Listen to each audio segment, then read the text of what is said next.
गौर करें वे किस तरह ऐतिहासिक गलतियों की व्याख्या करते हैं। वे कहते हैं कि ये गलतियां मध्यकाल के मुस्लिम शासकों ने की। इस बात से इनकार नहीं कि मुस्लिम शासकों ने मंदिर तोड़े, लेकिन क्या भारत के इतिहास में सिर्फ वही थे जिन्होंने हिंदू मंदिरों को तोड़ा? भारत में इस्लाम के आने के पहले क्या मंदिर नहीं तोड़े गए? प्राचीन और प्रारंभिक मध्ययुगीन काल के इतिहासकारों, संतों, धार्मिक इतिहासकारों और विदेशी यात्रियों ने जो कुछ लिखा है, उनसे ऐसे तमाम वाक्यों का जिक्र मिलता है जब पूर्व मुस्लिम भारत में हिंदू राजाओं ने बौद्ध और जैन मंदिरों और मठों को ध्वस्त किया। इस बात की तस्दीक भारत, बांग्लादेश और पाकिस्तान के कई पुरातात्विक स्थल करते हैं, जहां हिंदू मंदिरों के नीचे बौद्ध संरचनाओं के अवशेष मिले हैं। बौद्ध और जैन धर्म को हिंदू धर्म के ब्राह्मण विधर्मी मानते थे और वे इन्हें नीच लोगों का धर्म बताते हुए इनकी निंदा करते थे।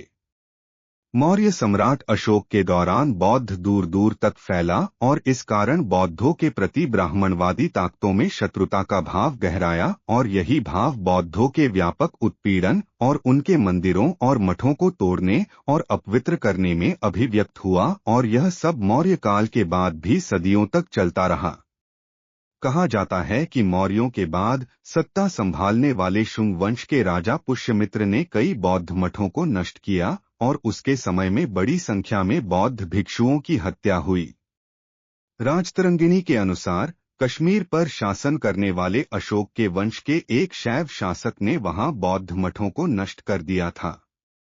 7वीं शताब्दी में भारत आए चीनी यात्री ह्वेन सांग ने अपने यात्रा वृतांत में इस बात का उल्लेख किया है कि गया के बोधि वृक्ष, जिसके नीचे बुद्ध को ज्ञान प्राप्त हुआ था, को शशांक ने कटवा दिया था।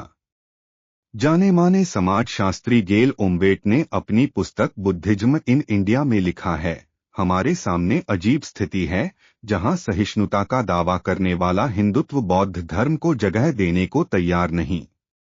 ऐसा लगता है कि बौद्ध और ब्राह्मणवादी शिक्षा में ऐसा अंतर्निहित अंतर्विरोध है जिसके कारण दोनों ने एक दूसरे को निकाल बाहर किया। प्रख्यात इतिहासकार डीएन झा के अनुसार सारनाथ में, जहां बुद्ध ने अपना पहला उपदेश दिया था, बौद्ध अवशेषों के ऊपर हिंदू संरचनाओं का निर्माण किया गया और इसमें बौद्ध संरचना की सामग्री का ही उपयोग किया गया।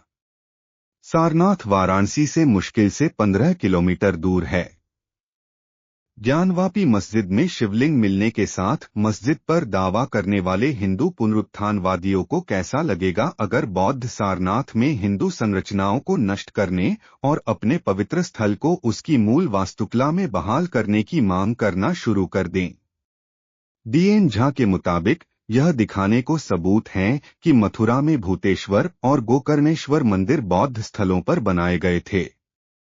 क्या मथुरा में शाही ईदगाह मस्जिद स्थल को लेकर विवाद खड़ा करने वाले हिंदू तब भी बौद्धों का साथ देंगे जब वे मांग करना शुरू कर दें कि इन दो मंदिरों के नीचे स्थित बौद्ध मंदिर के साक्ष्य की जांच के लिए इनकी नींद खोदी जाए?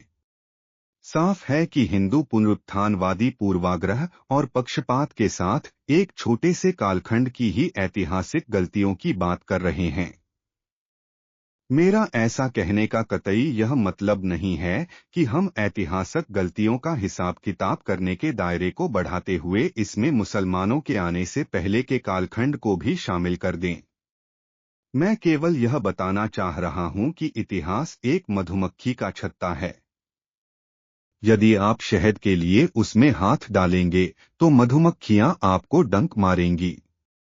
मुझे लगता है कि इतिहास में हुए मंदिर विध्वंस पर सभी विवाद खत्म होने चाहिए। आज हम भारतीय जैसे समय में जी रहे हैं, उससे प्राचीन और मध्यकाल का समय एकदम अलग था। तब युद्ध होते ही रहते थे और इसमें एक पक्ष की जीत भी होती थी।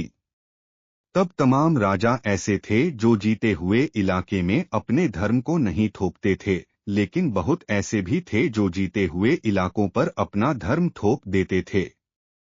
ऐसे राजाओं ने जीते हुए इलाकों में दूसरे धर्मों के पूजा स्थलों को तोड़ना भी शुरू कर दिया। इसी क्रम में हिंदू राजाओं ने बौद्ध मंदिरों को नष्ट कर दिया और बाद में मुस्लिम राजाओं ने हिंदू मंदिरों को